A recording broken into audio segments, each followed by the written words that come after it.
And have a look at yourself, you know, what are you doing? But no matter what I said, my words just fell to the ground. And anyway, he took off. And 2 weeks later, he comes around to my house. And I still remember I was paranoid. I mean, I was used to having cops, mate, raiding my house, you know, so I was always ready for the cops. You know, I'd wake up in the morning and I'd get the binoculars out to find out where the cops are parked, you know what I mean, the detectives and undercover agents. So anyway, the front door clicked open and I looked through the window and I see my mate walking down the pathway. And he's got a smile on his face and his eyes are letting up, and I'm thinking to myself, mate, what's happened to him, you know? You know, I thought to myself he's using a different type of a drug. So I opened up the door and I said, mate, what happened to you? You know, and he said, Nick, he goes, Jesus come into my life, man, you know? Jesus, you know, he died, but he rose again on the third day and he's come into my life and he's forgiven me of all my sins. And he's talking about being born again and baptized. And I'm thinking, what, you know? I've never heard of words like this before. And he was saying, that's why, you know, there's a smile on my face. He goes, Jesus broke my habit, he set me free, and I couldn't believe, you know, what I was hearing. Not only that, but then he began to focus his attention on me, and he said, Nicky, you need to repent of your sin, and you need to turn to God, you know, and you need to stop doing what you're doing. I said, I don't need God. I said, I just bought myself a beautiful Porsche, you know, so I gave him a pat on the back, and I said, I need God. He says, you don't understand, mate. He says, there's coming a day when you're gonna need God. How did that make you feel? Very uncomfortable, mate, extremely uncomfortable. In actual fact, I had a contract on a man's life at the time. And it was only because of what he said about there's coming a judgment day. I've never heard words like that before, but it was like a sword maybe plunged in my heart. Even though I didn't understand all that he was saying, I knew that something that he was saying, it was like, I knew that on the inside, that he was saying something that was the truth. And as a result of that, I got on the phone, mate, and I cancelled this contract.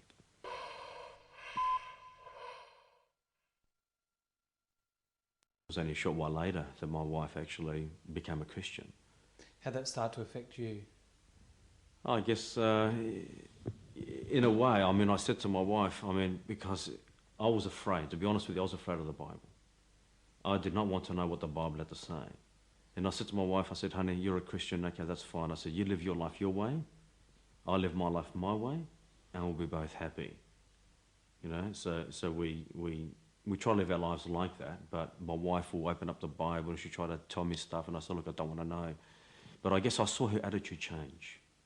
She didn't want to go for driving the 932 by Porsche anymore.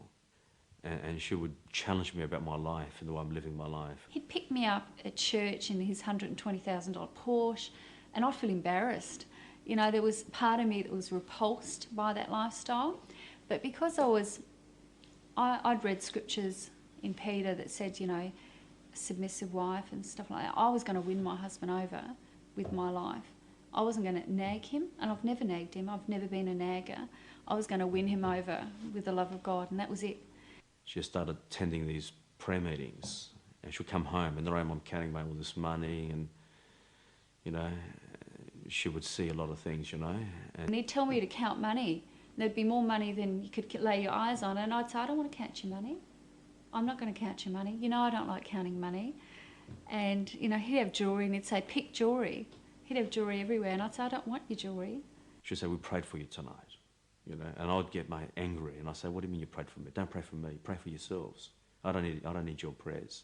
So, I mean, it was later on, it was revealed to me that she would go back to the meetings and she would bawl her eyes out and say, it's not working, prayer's not working, you know, but little did she know that, mate, God was doing something in my life. And we found ourselves on the Greek islands, and it was there while I was just relaxing, you know, sunbaking, that my wife was reading the Bible. I said, honey, you know, you should hear what this says here.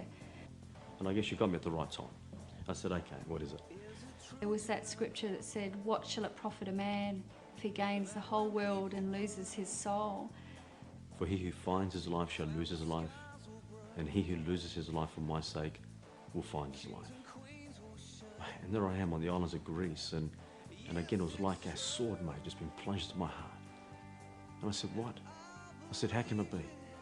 How can one human life be worth more than the entire world and all the treasure in the world? I couldn't understand that. And she said, honey, when God created man, he created him with an eternal spirit to live forever. But the decision you make for or against him is going to determine where you're going to spend eternity. And I could see God at work straight away. It was like, it wasn't dead words. They weren't words that just fell upon the wayside or anything. They were words that went straight through to his heart, and I could see it. I could read it in his heart that he was convicted by those words. I actually remember part of that honeymoon that he made a phone call from a phone box back to Australia and cancelled a massive big criminal job that he was in at the time. And I was standing outside the phone box and I recall him cancelling it. I don't know why I didn't ask him any questions. I was naive and young and stuff like that, but God knew. God was at work. So you went to Egypt, and what happened there? It was actually in Tutankhamun's burial site. There we are, in his tomb, one of the richest men, who has ever lived, and is lying there before me.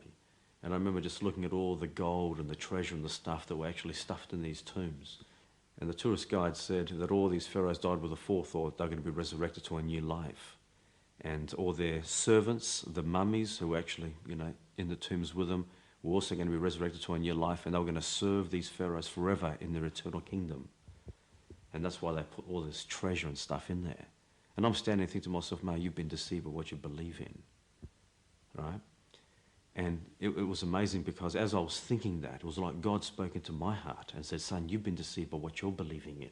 You're trusting in your golden riches, but the day's going to come when you're going to let go of those things. So right there, I could see myself in this coffin, and I'm actually being lowered under the ground, and all the things that I was working hard for, all the things that I had my eyes on, and everything that I had was left behind.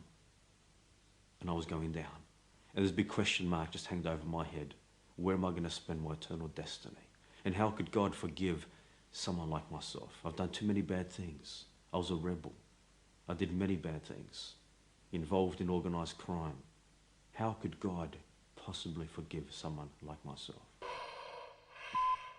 You came back from overseas, back to Australia. You're still involved in a life of crime, but you discovered things about God. How did it all fit together? When I got back to Australia, my friends said to me, Nick, there's something different about you. And certainly there was something different. I began to think about my eternal destiny, which is something that I never used to consider before. I used to drive in my Porsche, mate, down Port Road, Torrens Road, doing 260 kilometres an hour without a seatbelt. And for the first time, I'm wearing a seatbelt just in case I actually died and had to meet God. Because I knew in my heart that I wasn't ready to meet God. I wasn't ready to face him. So I'm thinking about it. I still did not understand everything, right? Because I thought becoming a Christian was about trying to just live a good life. And then hopefully, God is going to put all my good deeds on one side of the scale and all my bad deeds on the other. And if I've got more good than bad, then I'm going to make it in. But I really felt that God was calling me and drawing me by his Spirit. And God was calling me to lay down my life and walk away and just put my faith and trust in him. I didn't know how I was going to do it, how it was going to happen, how I was going to even get out of the stuff that I was involved in. But I knew that, mate, the winds of change were blowing across my life. I remember one day we're driving up to this crop that I had my eyes on. We're organising it, we're looking at a $10 million plantation. Right? And we're driving up there, and mate, all the way there and all the way back, I talked about Jesus. I can't believe it, mate. Things like that never happened before.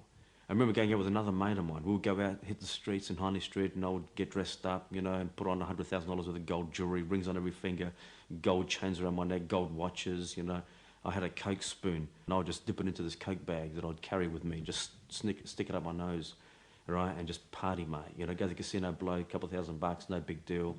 And I remember going out with my mate, and I said to him, mate, I said, forget, I don't feel like partying tonight. I just want to, mate, let's just sit down and let's just talk. And mate, we're sitting down, we find ourselves in a coffee lounge while everyone's partying, the music's pumping, and we're talking about Jesus, mate. That wasn't me. That wasn't the old Nick Psarros, you know what I mean? So there was a change that was taking place.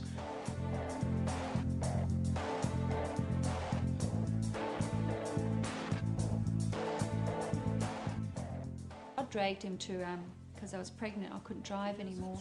I dragged him to a Bible study with Jeffrey Bingham, and he sat in the back, and Jeffrey Bingham preached on the cross. And I'm listening to him speak about Jesus, and mate, there it was. My eyes were just open. And I realised who Jesus Christ is. I made the connection as to why Jesus died, because I could never understand why